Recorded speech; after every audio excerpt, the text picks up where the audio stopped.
my experience when I was in a friend group is everyone talks shit about each other. Everyone is low-key miserable. People can tell when people like aren't being authentic on TikTok. Like even if they don't know you in person, like it's just a vibe. Running was my entire identity in high school. Like it was like everything to me. Like I took it way too seriously. And you've like refound this love of running, which is so beautiful. It's so cool. If your younger self could see where you are now, what would she say?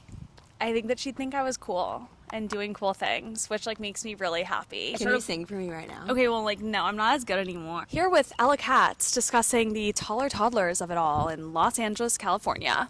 Really? For Annenberg TV News, I'm Brett Chody.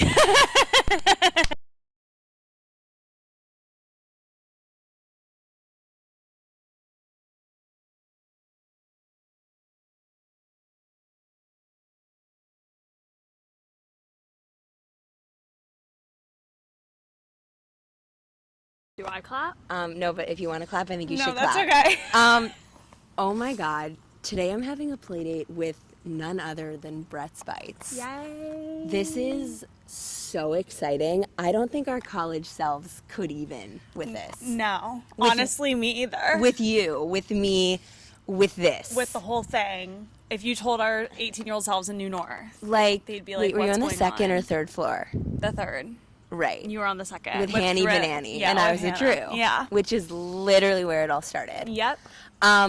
There's so much to get into. I always like to say, this is a play date. It's not serious. Totally. I would say, use your inside voice, but we're outside. Right. And we obviously have lots of snacks. I brought orange poppy and realized in the car over that I didn't need to because there's actually a case that goes to the ceiling in your garage of poppy. There's too much poppy. And I in should the have home. brought Aperol. Like, that was really where I messed up. Oh, it's okay. So it just means that we have to have another play date. But before we start, I feel a little bit insecure about my dessert bowl abilities. Okay. So can you kind of like walk us through so we can eat that during our play date? I would love nothing more. Thank you so much. Okay, perfect. Where should I put this? Where you can put it down. You can put it down, and I'll just like put it here. Okay. So for the art of the DB, it's honestly just like what you feel. So I always do a little popcorn. Okay. You know? Is this the right? Juliet Katz told me the ingredients. I'm crying. So we have to shout her out. Well, I like this popcorn, but Garrett also does the simply salted now. Of course. So like that's my preference. But not a flavor. Plain popcorn. It's plain popcorn. Okay. Yeah. And then like I don't know. It's kind of. Do you want more? No, that's perfect. Okay. Like then it's just kind of like how you feel. Like love Okay. about me. Okay. I hope you can hear us if we put it down here, but Ooh, no, you can't. These smell so good.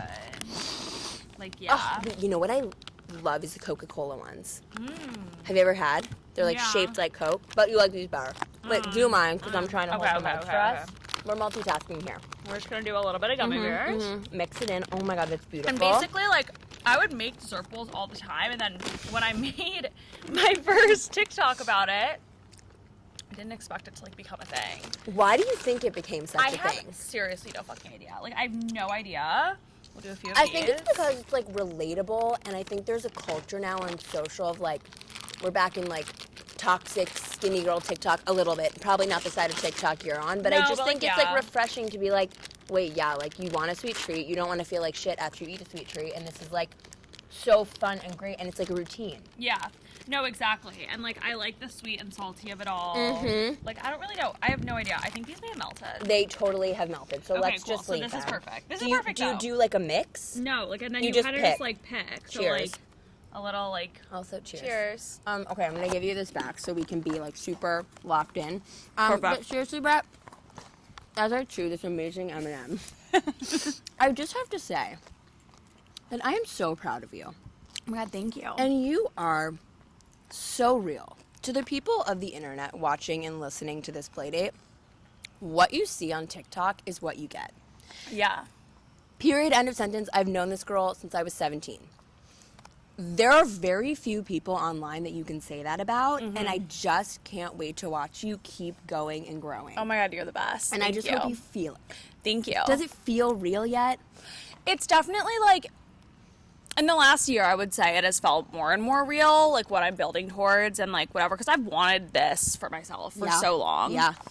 But I still, like, have, like, pinch me moments, like, all the time. And, like, I still don't think that I'm, like, even, like, close to my potential. Like, I just really feel like I'm continuing to build my community and, like, do my thing.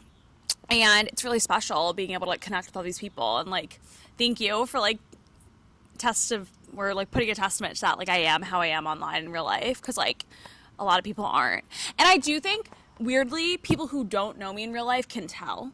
I really think that, like... They can't. People can tell when people, like, aren't being authentic on TikTok. Like, even if they don't know you in person, like, it's just a vibe.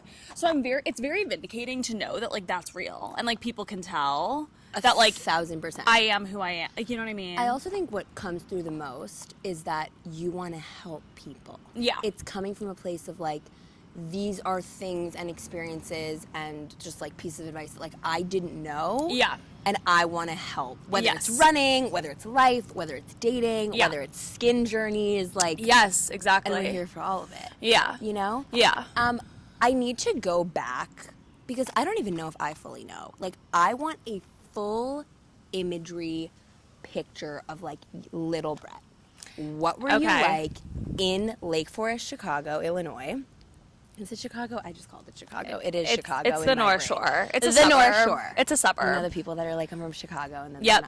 But it doesn't bother me. A lot of people freak out. So many people from the city are like, it's not Chicago, and I'm like, yeah, it's not. But like, I also like most people don't know what Lake Forest is. Yeah, no, well, I did because actually I played field hockey and I competed up there. So believe it or not, yeah, I should have known I was gay then. But anyway, okay.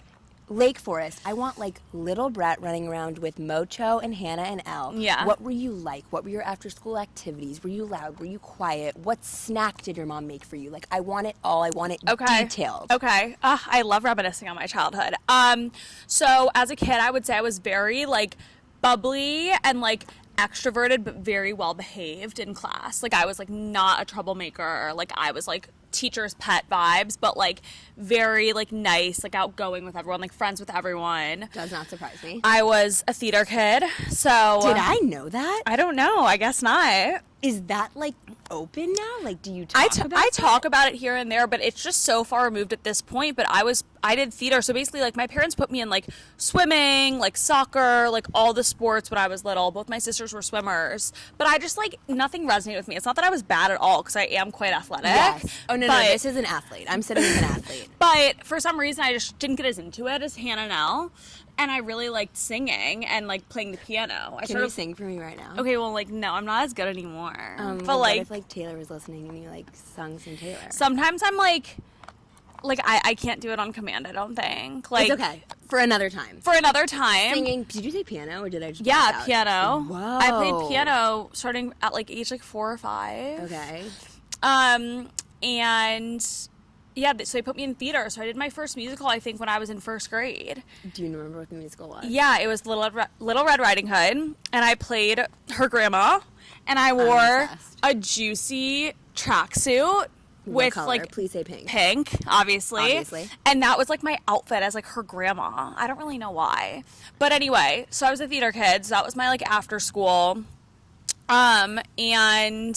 yeah, like, I was just, like, a very, like, well-behaved, like, little girl. Like, anything my sisters said, like, or wanted me to do, like, I did. Like, they were, like, the gospel for me, for baby Brett. Can we also, oh, my God, baby Brett, that's so cute. Can we also talk about, like, the magic and power of being one of 3 girls? It's the best. It's just, like, there's nothing like it. No. And sometimes, at all. I mean, having sisters it's a heavy lift. Sometimes. Yeah. It's a lot.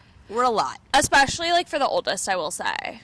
Which, like, I know. You carry that weight. We're kind of, like, the worst. But we have to pave the way. We yeah. have to, like, be, and I love being an older sister. Do you feel like your birth order is the right order for you? I do think so. Like, I love being the youngest. Part of me is, like, kind of wishes I had a younger sibling, but at the same time, it's, like, I'm really fine that I'm the youngest because I do think it's the best. Like, 100%. In the sense of, like, I get the most things like at a younger age. Like I had it a lot easier compared to my sisters. So yeah. When did running really start for you? I started running in 7th grade. Okay. And I did cross country at Deer Path, which was my middle school, basically because Elle was a senior in high school at that time, and she decided to do cross country that year instead of swimming because she had quit swimming. She was like a really good swimmer, and she just got burnt out. And so I remember being like, oh, like, I guess, like, I'll try cross country. And I think it was genuinely that Elle was doing it at the high school that was, like, the impetus. But I also think that, like, I kind of thought I would be good at it.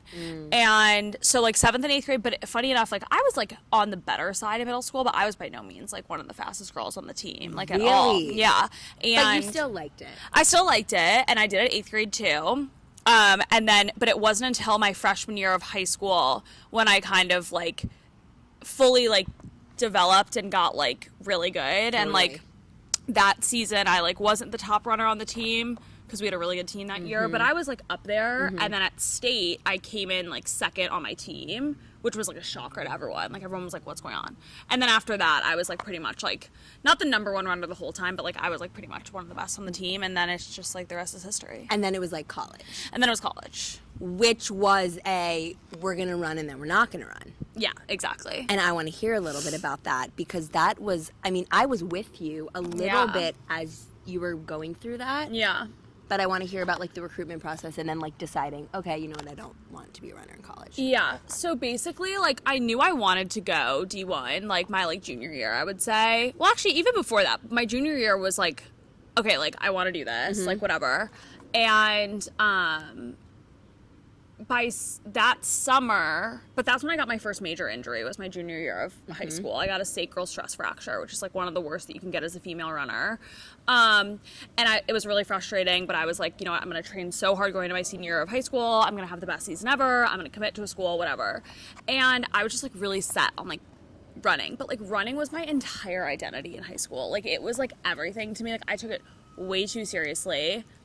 Is it raining? It's raining flowers. It's raining grass. It's raining. You took it way too serious. But in retrospect, like, at the time, did it feel like you were sacrificing other things for the running? It wasn't necessarily that, because I honestly, and, like, I kind of talk about this now, like, I didn't really have, like, a friend group in high school. Like, I was friends with everyone, and, like, I was, like, a popular girl, but I didn't have a friend group, and I, like, wasn't, like, invited to parties. So it's not like I was, like, sacrificing my, like, social life, but, like, I was taking it too seriously. Like, I, like, wasn't taking a day off. Like, it's just, like, and it made it, like, toxic and, like, I'm not an Olympic athlete. Like, I wish that I had a little bit more of a balance, and, like, looking back on it, like, I think I maybe even would have been better if I had more of a balance. But anyway, so, like, by senior year, I was narrowing my search down, and I went on an official visit to Duke, and then USC, and then I was going to maybe do Northwestern, but after I went on my official to USC, I was like, I want to do that.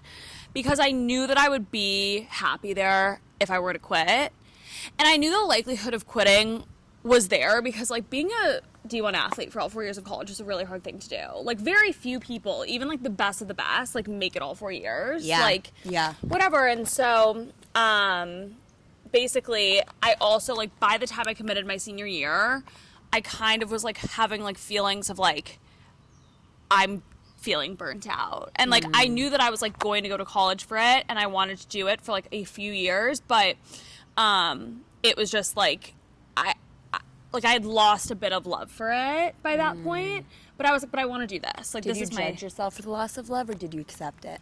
No, I definitely, like, judged, and I was, like, in denial about it. For how long?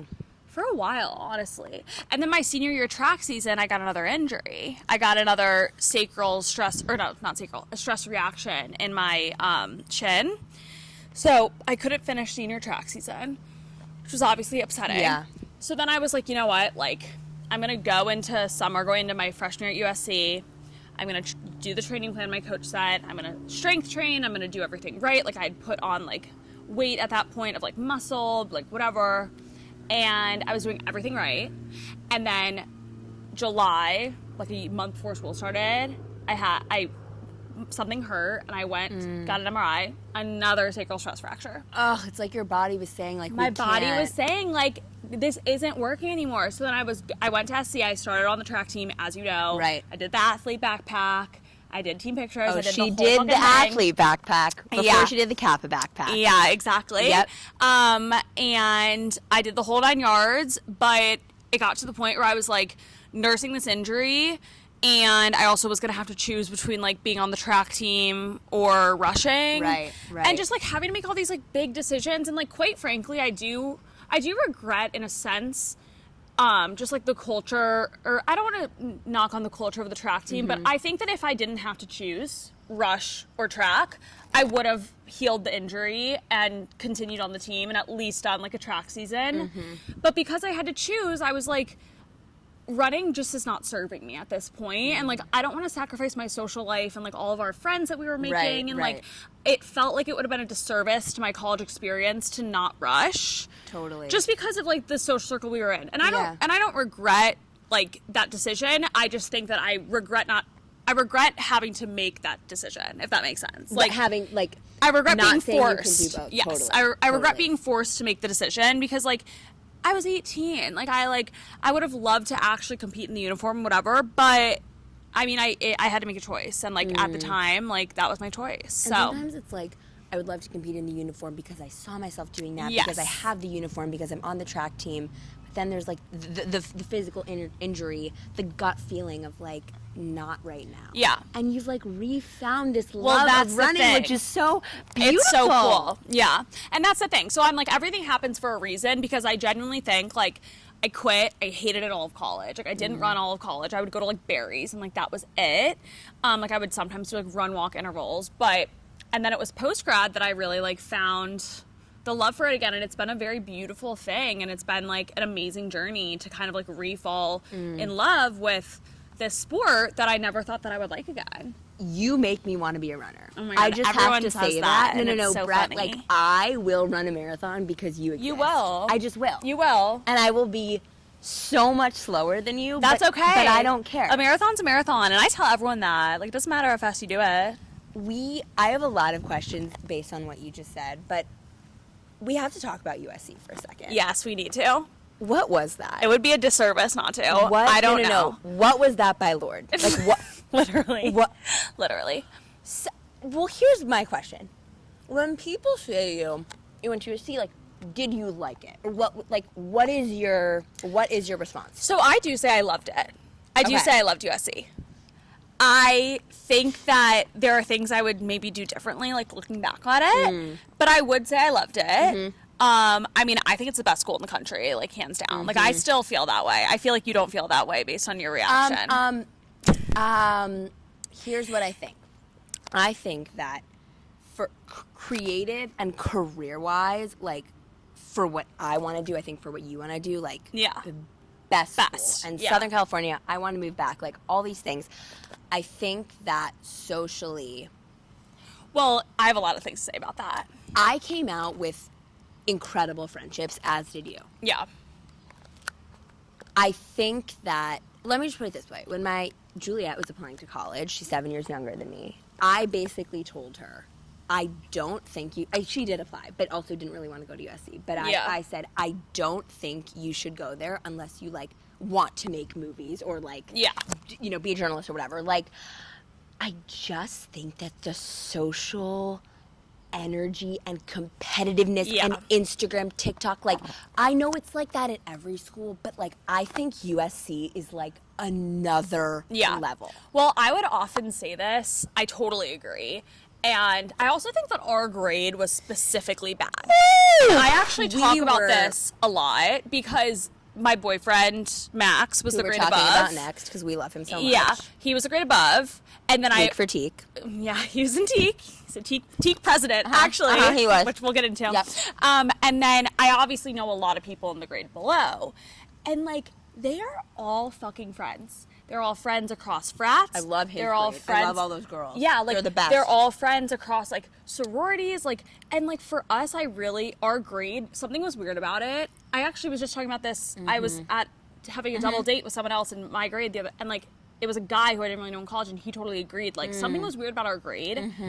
And I also would make this comparison a lot freshman year, and like maybe this is like semi-controversial to say, but I felt like USC is like the coolest girl from every school goes to one place. This is not controversial. This is a fact. It's a fact because, like, maybe not like the coolest, but like one of the coolest girls. The girls that are like with it and they know what's going on and they're social and they're pretty and they all get put into the same place, and then they're like, "What the fuck do I do?" Because everyone here is cool. I know. Everyone here is pretty. Everyone here is smart. Everyone here, like, is X, Y, and Z. And it's really, like, jarring in this weird, like, joust for, like, whatever. And, like, I had a really hard time, especially first semester freshman year. Like, whatever. And so I think that, like, socially, it is tricky. So I don't know. But, like, you are you, I am me from those, navigating those experiences. Yeah. The merging of friends, the dissolution of friends. I guess my question is, like, because you have so much advice that you constantly give for free on the internet, like, for the college girl that's listening to this at USC or not, who is struggling, who maybe hasn't found her people, who hasn't found her major, who wants to switch things up, like, what would you tell her?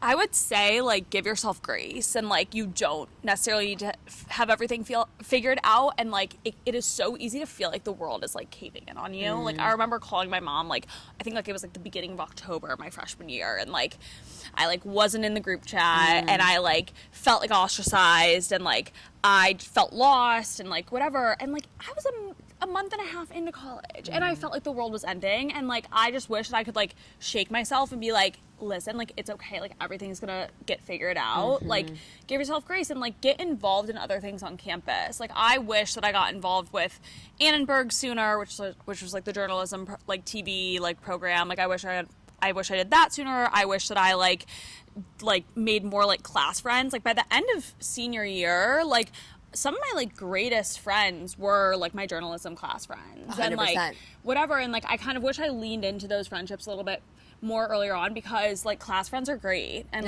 and they're smart. And it's good to, like, this is why I also wanted to go back to your thing on friend group or not having a friend group in high school.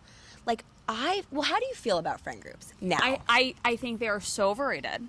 And 1,000%. And I actively talk about this. And, like, as someone who, like, I guess, like, we kind of had one in college, like, ish, but, like, still, like, not fully. Totally. And, like, I just think, because, actually, no, I think that we did have one for a second, like, when we were close freshman year, and then, like, we all kind of did our, like, separate things. Right. And my experience when I was in a friend group is everyone talks shit about each other.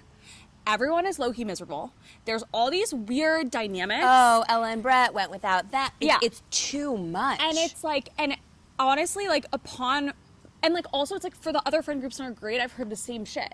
And so it's like, upon reflection, I'm like, I honestly think that, like, not being in one, but, like, still having, like, friends, obviously can feel isolating in some senses. It's like, oh, they're doing a group costume, or they're doing a group this, like, but, like, at the same time, it's kind of a blessing, because you don't have to deal with all that shit. Totally. But, like, so yeah, I think they're very overrated, to be honest. I just think they're limiting. I think, I was just having this conversation on a Toddlers shoot, actually, with someone of, like, and, like, certain friends, you have friends for different reasons. And, exactly. Like, sometimes your friends, like, don't need to fit at the same dinner table at Tokaya, and, like, that's fine. Yes, exactly. Is Tokaya even a thing anymore? Like, like, no one goes to Tokaya. So where do people go? I don't know. I don't know what people do at SC anymore, but, like, or just in general. No, I mean, in LA. Like, where do you, like... Oh, like, Erewhon. Yeah. I go to Hillstone, like, every fucking... So good. Every dinner I go to with friends is either, like, Hillstone, Sugarfish... So or good. I don't go to Erewhon actually that much anymore. But yeah, Tokaya isn't a thing, which is crazy. That's crazy. I literally loved it. I was like, give me the plantain chips. Like, I want it all right now. Wait, God, that college reflection, it just made, I think, here's the thing, the last thing I'll say about college. If college is the best 4 years of your life, I can't do grammar right now. If college is the best 4 years of your life, that's really sad. I agree. I want my life to get better and better and better. And the truth is, when you're in college, you're so young. Like, you're so young. So just, like, have fun, follow what excites you, make different types of friends, kiss people, and graduate. Yeah. It's, like, that simple. Yeah. No, exactly. Speaking of kissing people, I need to hear about Max. Because he just was objectively in the fraternity of the kindest men, which Brett, like, wasn't as close to these guys in college. Wasn't close. I didn't go. She didn't go. No, like, she thought they were weird. We joke about it. I went. Ella went. Just Ella saying. was weak for Teak. I was. I, like, literally, the only time I went to Teak in college was for our first ever, like, what were the things on Thursdays called? Champagne Shack. No. It wasn't a mixer. A date part. Like when you go on the bus and do the, like, peeling in the house. Yeah. Except we know. weren't allowed to do that with Kappa, which was so fucking annoying. Anyway, our first, I'm blanking on the name, but the first Thursday I went to Teak when I first got into Kappa. Was it bad? No, honestly, I had a great time. Okay. And then, but I think it was because... It was just like, if you're in Kappa, you only talk to Sig, Chi, and Lambda. And also, like, I was... DG had kind of the same, I was also dating a guy in Sigma Chi, and so it's, like, that also played a huge role. And then, like, I've totally just blacked out on that. Yeah, I mean, like, I don't want to get into it, but, like, that was also a thing. Like, it's, like, we were dating freshman year, so, like... I would sometimes go to Lambda, but, like, I never went to Teak. And then when Max and I were going on our first date, I obviously stalked to, like, figure out who he was. And I, like, knew that he had to have been in Teak. Who set it up? Or was it a Hinge? Wow. You don't know that? Yeah. I didn't. What year was it? The beginning of 2023. Okay. February 2023. I liked him on Hinge. Love. I was, like, in my Hinge era. I love it. And that's why, like, I'm, like, a big Hinge proponent. Because, like, I didn't go on that many Hinge dates from Hinge. Like, I only went on a handful. But, like, I was on that app. Yeah. Like, liking guys. Like, what? Who cares? Like, no one cares. Fun. Like, literally no one cares. I actually went into 2023 and I was like, I want to go on more dates. I made a Get Ready With Me for my first date with Max. I lied. I've seen that video. Yes. Okay. And I'm like, get ready. I didn't expect anything. Not that I didn't expect to like him, but I obviously had no idea that I was going to start dating him. But I was like, my goal for 2023 is to go on more dates. I'm not really looking for anything, but it's like I'm young and like I want to date and like whatever. Love. And so, yeah. How long after were you guys like exclusive or like dating? So we became exclusive like a little over a month, okay. I would say. I knew it was like getting serious. And like, this is also what I say, and it's tough love, but it's like, if a guy wants to date you and be with you, like, you will know. Like, not for a second did I doubt, like, does he like me? Does he not like me? No screenshots of text, no anxiety, no canceling. And so we went on our first date on a Thursday, our second date a week later, and it was like the best second date of my life. Like, incredible. I was like shaking in my boots about like how good of a date it was. Ugh. And it was really unexpected again. And then we got drinks 2 days later because I was leaving to go home for a week. But I was going to be back for the weekend, and then he brought me out with his friends. So, like, it definitely... Love when they bring the friends into it. Yeah. Then it's like, we're here to play. And I was really intimidated by that because that had never happened with me and a guy. And, like, I was like, is this too soon? But, like, I also hadn't been exposed to, like, one of these big, super close friend groups of, like, guys and girls, and he has one of those. And, like, it was important to him that I met them, and, like, he wanted to see me in that type of environment. Totally. And so then after that, I would say, like, it continued to progress. So that was all in the first, like, 2 weeks. Mm-hmm. Continued to progress. And then our first date was February 9th, and I ran the LA Marathon on March 17th. Mm-hmm. And he and his friends all came down to cheer in Brentwood. I'm obsessed. And, like, I just was like, oh, my God. Like, I just had never, like felt that before. And, like, I was like, that's effort. Like, he was tracking me. He was like, when do we go down? All of his friends were there. They were taking videos. Like, it was like... oh my God. And I was like, what the fuck? And then we became exclusive a few days after that. And then like we started officially dating a month later. In retrospect, I think the whole exclusive versus dating is kind of stupid. Totally. But like I do think that like we were both so young, especially me. Like I was like only 22 and I was like, I didn't want to not label it. I really liked him, but something about like being like, oh, let's date like a month after meeting. It was a different type of vibe. Totally. But now that like in hindsight, we should have just started dating then. But we didn't start dating until like end of April. That's what it's been like. Over 2 years. Over 2 years. Yeah. I know. It's crazy. Oh my God. I feel like I've never dated someone for longer than like 2 weeks. I'm Not crying. actually, but that's... my question is, what is something with the dynamic of your relationship or what he brings to the relationship that like you didn't know you needed, but like you do, or you really like? I think that the biggest thing for me, and I mean, he just is the most like grounded, calm, confident, but like has this like quiet confidence about him, and like he just genuinely like makes me better, which like I think is so special and important and something I hadn't experienced in my other relationships. And like he is this like ever-present force of just like calm and like grounding and like a voice of reason. And, I mean, I know you don't know him super well, but, like, you're knowing him. Yeah, and, like, he just is, like, he's so himself, but, like, not too much. He doesn't try to be anyone else. He's very, like, comfortable in his skin. And I think that genuinely it's just the fact that, like, we both make each other better. And I think that that's really special. And it's incredible. It's just, like, it's such a breath of fresh air to be in a relationship where you're just so happy and, like, it's healthy and, like, there's no, like, weirdness or there's no like ifs, ands, or but. Like, it's just crazy. And as someone who has obviously been in other long-term relationships, to be in one, to be with Max out, and it just feels so different. And it's like really beautiful, actually, because you're like, beautiful. Whoa, like this is what it's supposed to feel like. And there's this moment for those who have experienced it, and if you haven't, you will, hopefully. Yeah. Like, it's a knowing. It's like a feeling. It's not like a this job, this, religion, this city. Like, it's those things help. Yeah. But it's just like a feeling of like 1,000%. We're on the same page here. 1,000%. And like something I think again is like super beautiful about our relationship is that like I genuinely feel like it gets like better and stronger and like closer every single day, which like a lot of people, it's like kind of not like that at all. Like you're like obsessed with each other the first 3 months, you spend every second together, and then like one person needs space and then it's like weird and like blah, blah, blah. Like it's been the opposite. Like I feel like our relationship is just continuously getting better and incredible. Like it's just, that's really special. It has longevity. Yeah, it's like exactly. a long distance runner over here, but in a relationship. Yeah. What was the first moment that you felt like, or is there one that comes to mind where you felt like, oh my God, I'm an adult now, I'm a grown up? I think probably I had some help from my parents financially when I graduated college, and I was very privileged that they were able to help me. And I think it's when I was finally like doing everything on my own. Like I've been financially independent for a while, but that was something where I was like, whoa, like that's crazy. And I think it was earlier for me personally than I expected.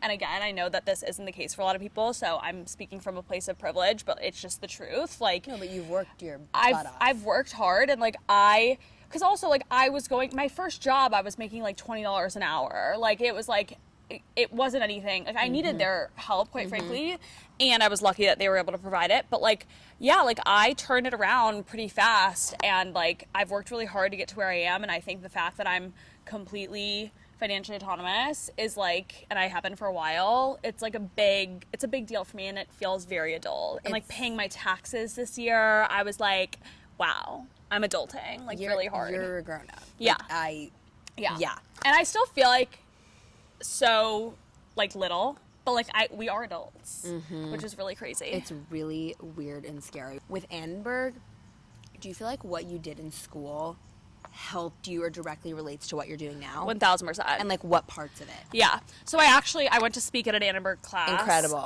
Which was like super. That's sick. Which was super cool and like a full circle moment. And they asked me that, and I think 1,000% because like obviously I was on air, like anchoring. So that helps with, like, talking to the camera. Do your best news voice right now, please. Oh, my God. Here with Katz discussing the taller toddlers of it all in Los Angeles, California. Really? For Annenberg TV News, I'm Brett Chody. I can get into it. Oh, no, we can always get into it. Yeah. Keep going. So, the anchoring, the media. That helps with, like, okay, like, talking to the camera, whatever, and then also, like, for, like, these brand deals and stuff, like, it's, like, writing scripts and, like, here you have something. Thank you. There. I probably have everything. No, it's okay. Just thank you. With Annenberg stuff, like, writing scripts, like, figuring out, like, the right, like, amount of, like, I mean, I'm not, like, having to write, like, specific, like, syllables and stuff, but, like, a mock-up of, like, a script. Like, a lot of times brands will say, hey, we want a script for what the video will be. And, like, I have to write a full fucking script, and it's, like, I did that for journalism. It's obviously not the same, but it's similar. And I also just think that, like, I did, like, entrepreneurship classes and, like, just really learned how to, like, build a business and, like, do your thing. And, like, at the end of the day, like, I am building a business, like, being an influencer, it is business. And like, so a lot of those, the skills I learned in like my entrepreneurial classes and stuff have been really helpful as well. What is one part about being an influencer that is a challenge that people wouldn't really think about? I mean, I think there's like two things I want to touch on. The first that people like might think about, but like you never fully get it until it's happening to you. But you have to deal with hate and mean people. And it's really shocking because, like, you always are like, oh, I could deal with that. And then it happens, and you're, like, reading what people are saying about you who, like, maybe they know me, maybe they don't.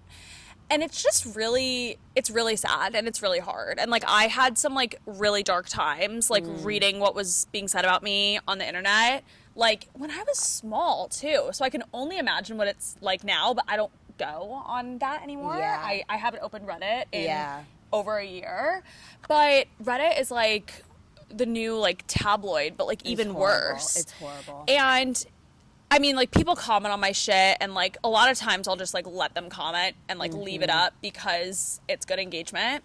And like that's the funny thing. It's like they're being mean, but like all they're doing is like helping my brand. It's literally 100% true. Yeah. It's chocolate purse. Yeah. No, it's People literally. were cyberbullying me. People were saying, No, that was what the crazy. fuck is wrong with your jaw? Thank you so much. I'm getting jaw surgery because I do have an underbite, so thank you for calling it out. Yeah. And you're also just helping me get to 60 million views. So Yes. thank you. Exactly. It's bizarre. No, and it's horrible. It's horrible, yeah. I mean, yeah, the chocolate purse of it all. So No, like, I can't. I mean, that was fucking crazy. I can't. It was crazy. But I think that that's just something that like you always are like, oh, I could deal with that, and like I do deal with it, but it's just shocking that I'm like. How do you put up a boundary? Do you just say, I'm not looking? I'm not looking. I don't even look myself up on the internet anymore because Reddit threads will come up on that first page, which I'm like, this is crazy. But another thing is, and this is more about like the financial side of influencing and brand deals of it all, you don't get the money that, like, so I'll do a brand deal. I don't get paid that for like months. It's like a net 60, it's a net 90, it goes through the accounting department of the company, it goes through the accounting department of my management, and then I get paid out. So it's like this money that you're like making, you don't actually have it for like months on end. And I think that a lot of people don't realize that. They think like, oh, you put up a video that's a brand deal and then like it like hits your account like that. Like it's like months down the line. So like financially, like, especially when I was first starting, it was like, oh, I was so excited that I was like signing these deals, but it's like that money doesn't see my account for months, and I think that that's a big misconception. Yeah, I didn't know that. About that's good to know. about like brand deal stuff. Like it's like some companies will be like quick on payment, but it's like others. Like I just got paid out a deal from January last week. Wild. Like they like were late on it. Like that like shouldn't be right. It's like bad, and it's that. like companies can be like shady. I mean, they always have to pay it, but like it's just like how it is. Totally. So What did you want to be when you grew up? What did I want to be? Yeah. Well, like a news anchor. Yeah.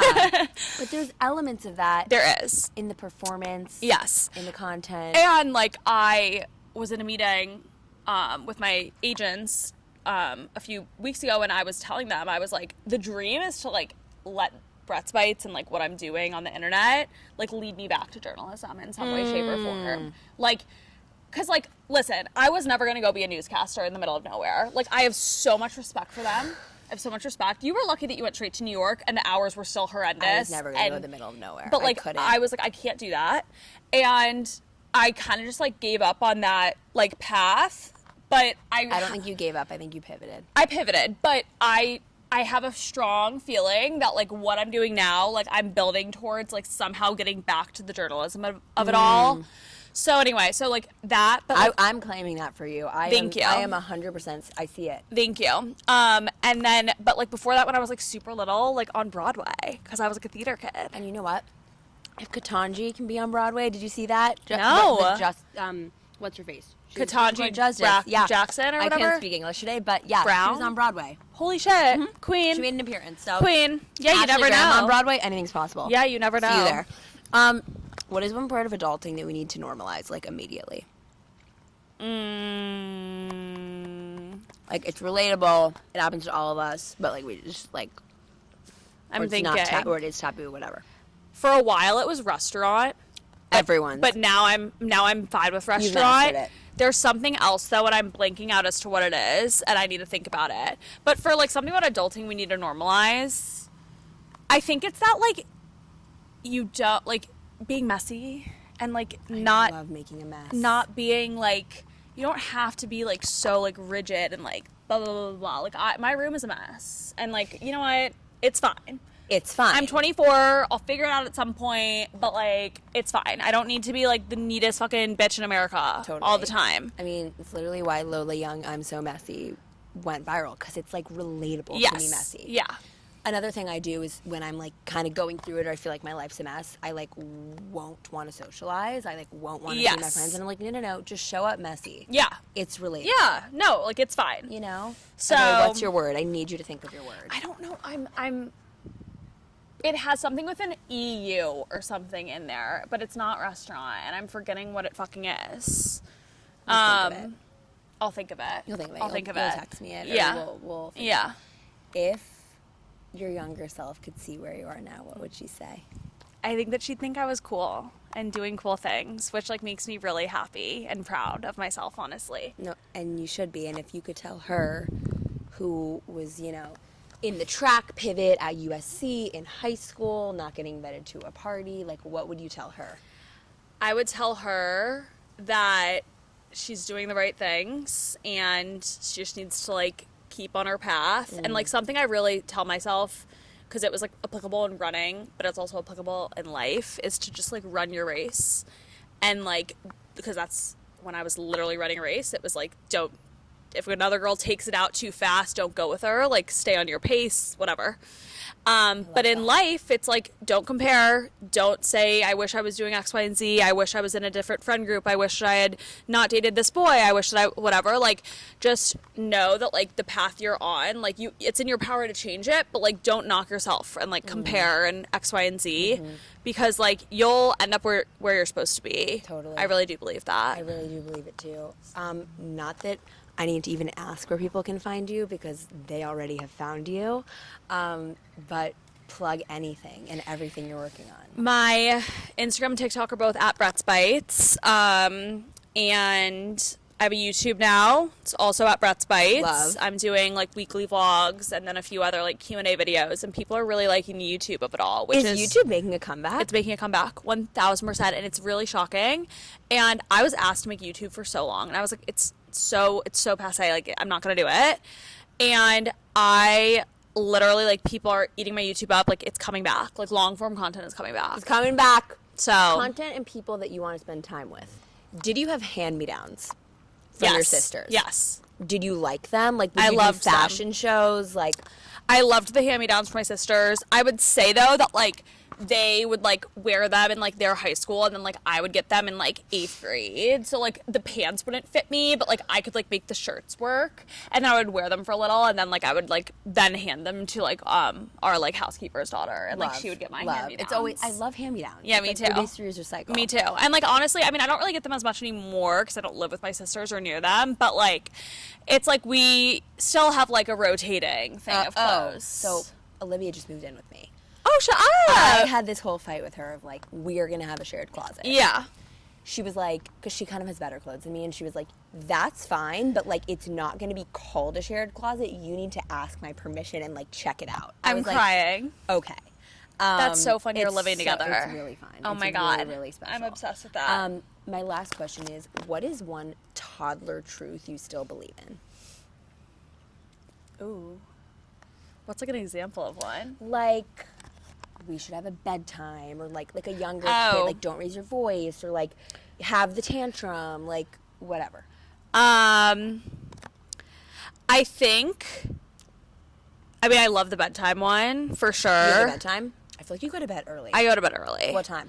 I am like in bed on a weekday at like 9 p.m. That's incredible. Am I going to sleep then? No, but I'm in bed. Like I'm in my room in bed. Obsessed. By 9 for the most part. So I think that that's important. And then like also like, yeah, like I love a cry. I sometimes put like, I don't want to say put myself in timeouts, but like timeouts were big in my household when I was little. Like in the kitchen corner? Yeah, I'd be sent to the dining room if I misbehaved. And so it's not exactly that I'm misbehaving, but I'm like, if I am like overstimulated, if I'm anxious, if I'm X, Y, and Z, like I will like remove myself from a situation. I'm really good at that. Like I've been really good at like setting boundaries for myself that like, it's like kind of like a self timeout. Like I'm like, okay, like I'm going to go sauna. I'm going to go on a walk. I'm going to go to my room, like whatever. And that's just like kind of that. That's so perfect. And I honestly love that reframe of the timeout.